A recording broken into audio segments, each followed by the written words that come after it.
Welcome back to BT, and a group of Ryerson grad students have developed a next-level washroom app. Please welcome the creators of the Flusher app, Andrew McEwen and Ryan Hill. Good morning. Good morning. This is so important, and I'm thinking, why didn't this exist before? So talk to us about how this all came to be. A really good friend of ours suffers from IBS, has Crohn's, and so we sort of saw firsthand the difficulty that people living with IBS have in accessing safe and appropriate and dignified washroom facilities.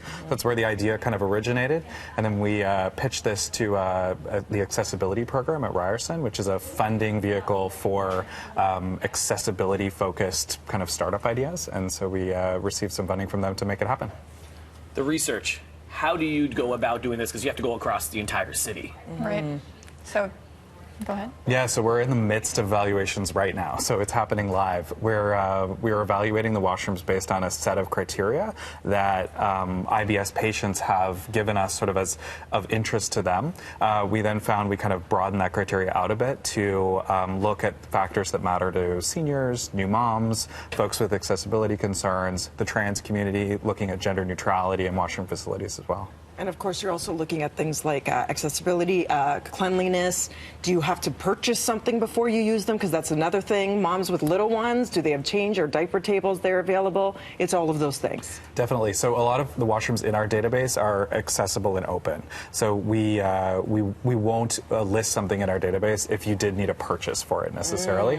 But a lot of them are have restricted hours. They're open, you know, with certain seasonality. Factors like that will all be included. When you go into places and say that this is our idea, this is what we want to do, what's the reaction like from business owners, say, in other public places? So it's been mostly positive. So right now we're looking at city-owned washrooms. We hope to partner with businesses to increase accessibility, but for the most part it's been very positive. So no one's hesitant to see, oh, what are they looking for? Am I going to get a bad review, or am I going to make it through?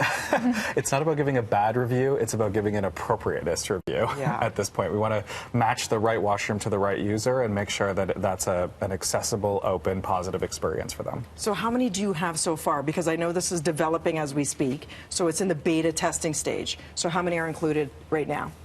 So right now there's about 180 washrooms. Oh. And we've evaluated about 40 of them, and we're continuing to do that this week. And we're hoping to include more. We're going to include washrooms in libraries and community centers.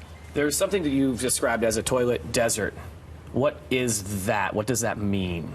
Yeah, so in our discussions with folks that suffer from IBS, what we understood was there's a sort of a social anxiety that comes from having to sort of plan that path to the next washroom and understand kind of proximity and nearness of an appropriate washroom.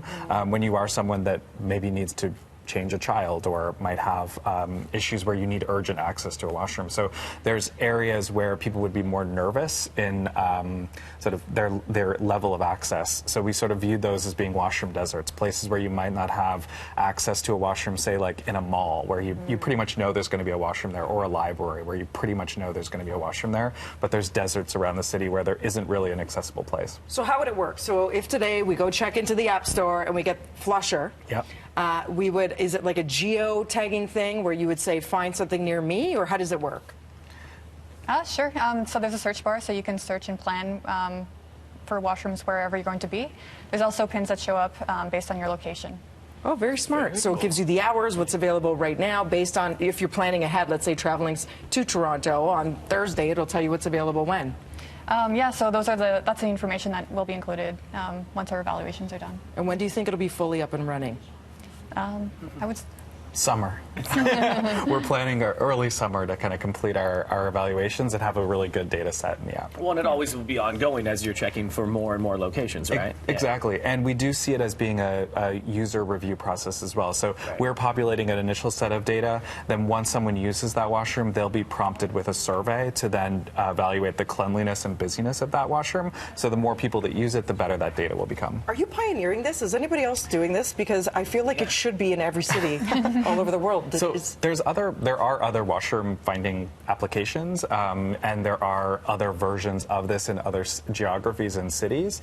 We think we've got kind of something unique here that we're really focused on accessibility and appropriateness of those washrooms, and the value that we're bringing is to that data that we're adding to that For value. peace of mind. If anybody's watching right now and they want to be a part of it, how do they get a hold of you? So our website is flusher.co, and we've got a mailing list there you can sign up for, and we'll have the app ready in final form for people to use shortly. Thank you for doing Amazing. this. Ryan and Andrea, thank you so much. More information you can check out breakfasttelevision.ca. Right now we're going to check in with Nicole, who's at the Fashion Exchange. Morning, Nick.